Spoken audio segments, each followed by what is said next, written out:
This episode is brought to you by Indeed. Stop waiting around for the perfect candidate.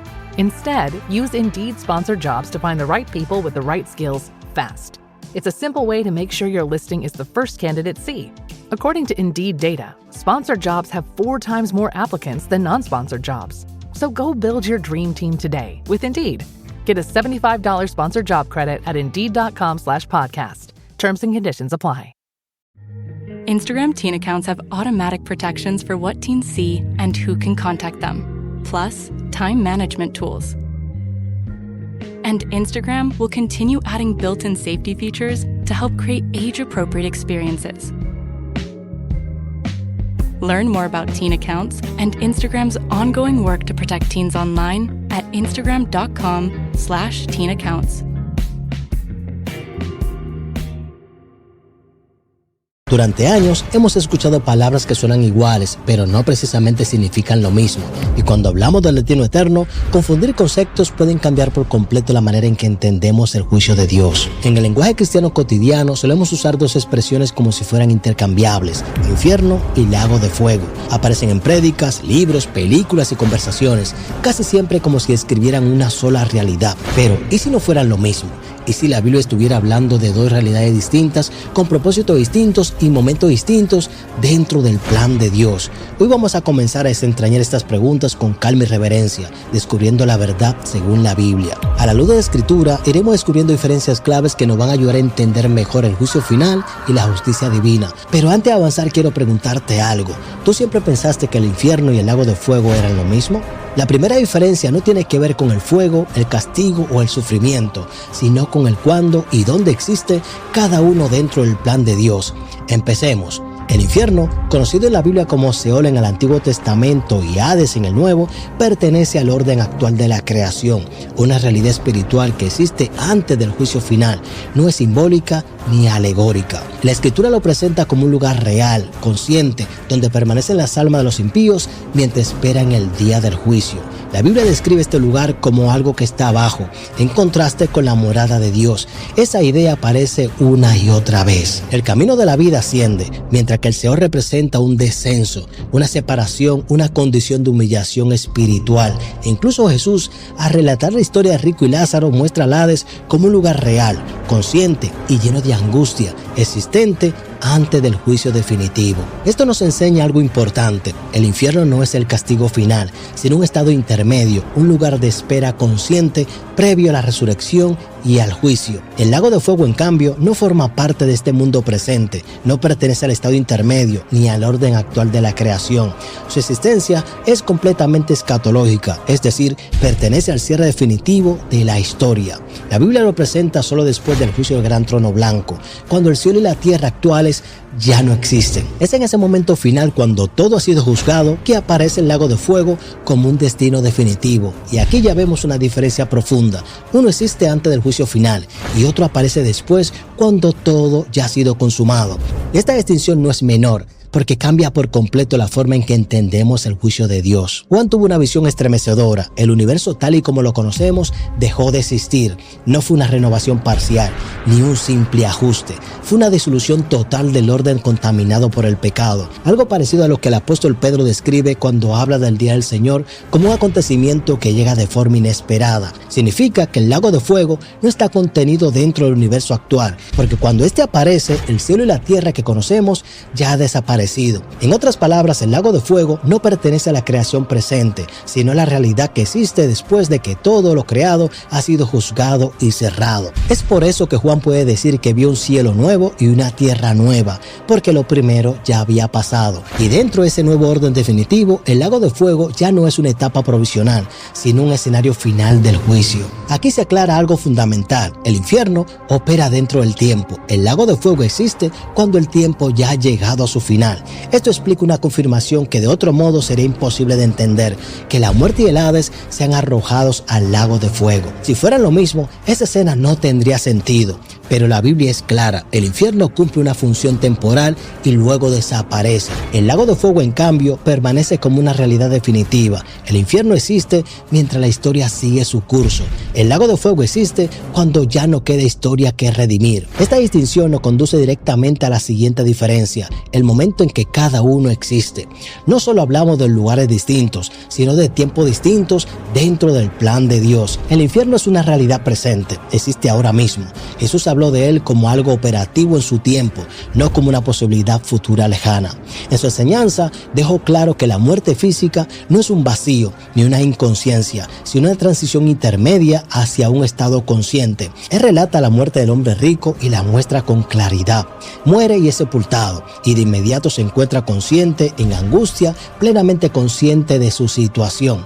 No hay pausa, no hay suspensión de inconsciencia. El infierno funciona antes del juicio final, y ahí es donde encaja esa verdad solemne. Después de la muerte viene el juicio. El infierno ocupa precisamente ese espacio entre ambos eventos. Es el lugar donde los impíos esperan la resurrección y el juicio definitivo. El lago de fuego, en contraste, todavía no ha sido inaugurado para los seres humanos. Su apertura ocurre solo después del juicio del gran trono blanco.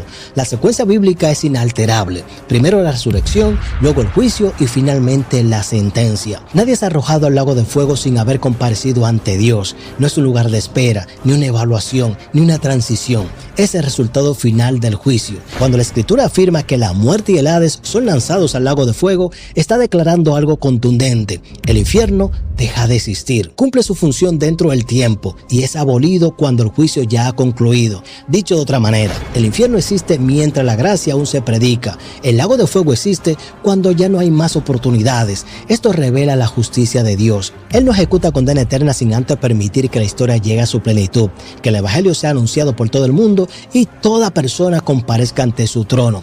Esto nos pasa a la siguiente parte: la condición de quienes lo habitan. Aquí entramos en una distinción aún más profunda. Las personas que están en el infierno no se encuentran en su estado final. Están conscientes, sí, pero todavía no han recibido un cuerpo resucitado. Es un estado intermedio. Hay memoria, percepción, sufrimiento y conciencia, pero no resurrección corporal. El relato del hombre rico lo muestra con claridad. Reconoce quién es, recuerda su vida pasada, comprende su situación y sufre. Sin embargo, sigue siendo una existencia incompleta, previa al juicio. Esto confirma que el infierno no es el castigo final, sino una condición de espera. Las almas están allí conscientes de su separación de Dios, aguardando el día en que serán llamados para rendir cuenta. El lago de fuego, en cambio, ocurre después de la resurrección de los impíos. La Escritura enseña que todos resucitarán, tanto justo como injusto. Los que rechazaron la verdad no resucitan para una nueva oportunidad, sino para enfrentar el veredicto definitivo. Aquí el estado cambia por completo. Ya no solo es el alma, sino la persona resucitada enfrentando el juicio final. La Escritura es clara al mostrarnos una escena solemne. Llega el momento en que el mar, la muerte y el Hades entregan a los muertos que tenían en su poder. Esto significa que nadie permanece para siempre en ese estado intermedio. Las almas que estaban en el infierno salen de allí para algo decisivo: recibir cuerpos resucitados y comparecer ante el juicio de Dios. Solo después de ese juicio ocurre lo irreversible. Aquellos cuyos nombres no se hallan en el libro de la vida son lanzados al lago de fuego. Esto nos revela algo profundo y muchas veces ignorado. El castigo final no es únicamente espiritual, involucra al ser humano completo. En el infierno hay conciencia sin cuerpo resucitado.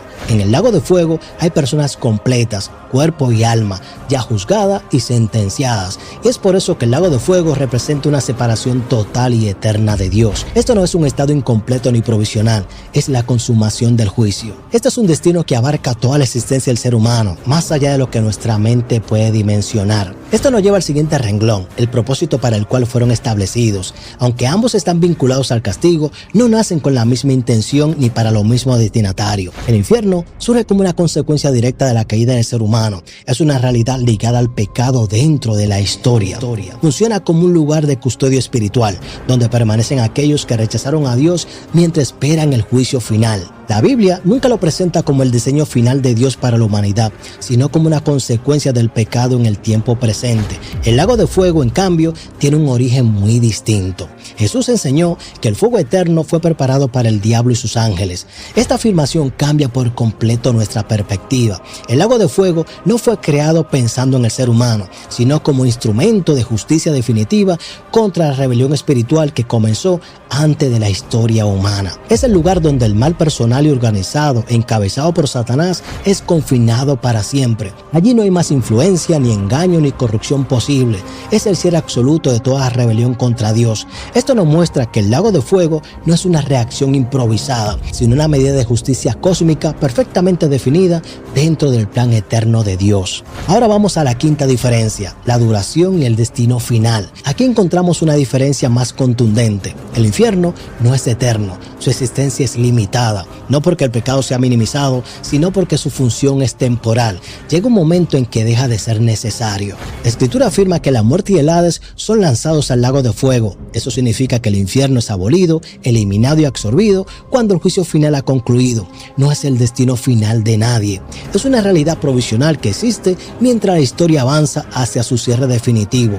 Una vez que todos los muertos han sido resucitados y juzgados, el infierno deja de existir. El lago de fuego, en contraste, permanece para siempre, y la Biblia utiliza el lenguaje más fuerte posible para describir su duración: tormento sin descanso, día y noche por los siglos de los siglos. Esta expresión no admite interpretaciones débiles ni simbólicas. En el idioma original, esta es la forma más enfática de declarar la eternidad absoluta. Cuando la Escritura habla del humo que sube por los siglos de los siglos, está afirmando que el castigo no tiene fin ni reversión. No hay descanso, no hay pausa, no hay salida. Y cuando se nos dice que el diablo, la bestia y el falso profeta serán atormentados día y noche por los siglos de los siglos, la intención es inequívoca. El castigo es eterno. Y finalmente la Biblia resume esta verdad con una expresión solemne: la segunda muerte.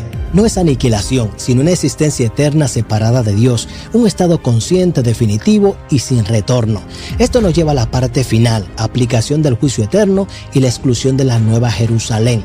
La Escritura no solo describe destinos, sino también describe decisiones. Al hablar de la ciudad eterna, se nos muestra con claridad quiénes no participarán de ella. La lista no comienza con los criminales más evidentes, sino con algo que incomoda profundamente: el miedo. Aquellos que por temor a perder su aceptación, seguridad o posición, decidieron callar su fe. Personas que prefirieron proteger su comodidad antes que confesar a Cristo.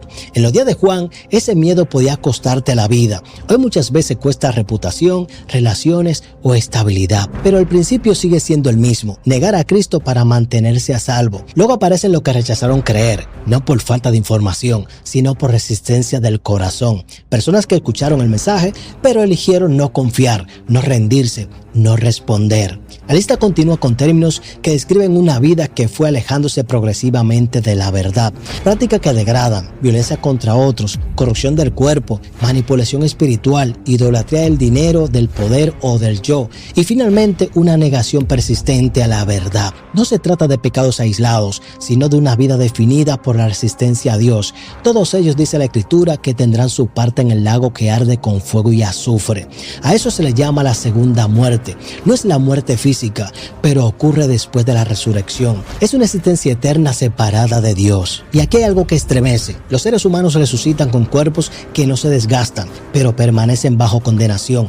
Cuerpos diseñados para durar, pero no para disfrutar la vida, sino para experimentar la consecuencia eterna de haber rechazado la fuente de vida. La resurrección para condenación es una realidad de la que habló el mismo Jesús. No es una aniquilación, es una continuidad consciente sin esperanza de restauración. Este es uno de los temas que sobrepasa nuestra capacidad de imaginar. El lago de fuego no es solo un concepto teológico, es la expresión final de lo que significa existir sin Dios para siempre. No hay consuelo, no hay alivio, no hay salida. No es porque Dios sea cruel, sino porque la separación fue elegida una y otra vez durante la vida. Y frente a una realidad así, no podemos permanecer neutrales y no hacer nada. Este mensaje no fue escrito para alimentar el miedo, sino para despertar el corazón de aquellos que están dormidos. Mientras estás escuchando esto, hay algo que sigue siendo verdad. La puerta de la gracia aún está abierta, sí, y aún hay tiempo. Hoy todavía hay oportunidad. Hoy el perdón sigue disponible. Hoy Cristo sigue llamando con paciencia y misericordia. No se trata de ser perfecto, sino de venir con un corazón sincero. No se trata de arreglar tu vida de primero, sino de rendirte a Él tal y como está. La fe y el arrepentimiento no son logros humanos, son respuestas humildes al amor de Dios. Refugiarse en Cristo es escapar del juicio, y quiero que entiendas esto, no porque lo merezcamos, sino porque Él ya cargó con lo que nosotros no podíamos soportar. Quizás hoy no sientes urgencia, quizás piense que habrá otro momento y tienes tiempo, pero la decisión más importante de tu vida no admite aplazamiento eterno. Déjame preguntarte algo con respeto y honestidad. ¿Qué estás poniendo por encima de tu relación con Dios? ¿Hay miedos que te estén impidiendo responder? Si hoy fuera tu último día, ¿dónde estaría tu esperanza? Si este mensaje despertó preguntas en tu corazón, no las ignores. Déjame saber en los comentarios. Queremos leerte, dialogar contigo y ayudarte a comprender mejor las verdades de la palabra de Dios. Gracias por acompañarme hasta el final de este video. Que Dios te bendiga y que nos volvamos a encontrar en el próximo video.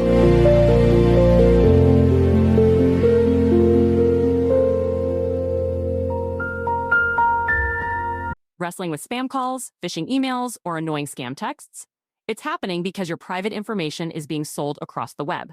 PCmatic Delist offers a free exposure scan showing which data brokers and people search sites are selling your data. Then, with a basic upgrade, PCmatic Delist completes the opt-out process to get your private information delisted. Stop the annoyance and safeguard your private information now. Visit www.pcmatic.com today.